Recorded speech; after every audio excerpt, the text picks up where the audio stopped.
kirsana hoorema ɓuri moƴƴude so tawi noon an a wawa moƴƴinde kirse ƴeewa bawɗo hirsude hirsan ma towtoreɗa ɗum ɓuri moƴƴude kirsana hoorema nde ɓuri moƴƴude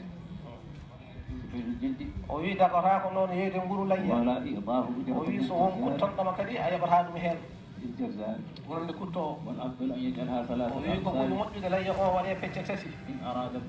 ɓaade liɗɗa ko rendinde ñamde e sakkade e rokkirde ɗum ɗo foof yeddaka kirsowo o yo wi so tawi o yiɗi hirsude o wiya bismillahi allahu akbar allahumma inna hadha minka wa ilayka fataqabbalhu minni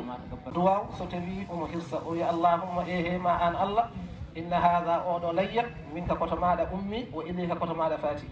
ya jaɓanam oɗo layya horno jaɓirannoɗa bamen ibrahima sikilma e mouhammadin mo ganduɗa ko maccuɗo ma kadi ko nelaɗo ma ɓuri moƴƴude noon layya o foof o sakke so wona hen longue tan ɗe o ɗamini ñamde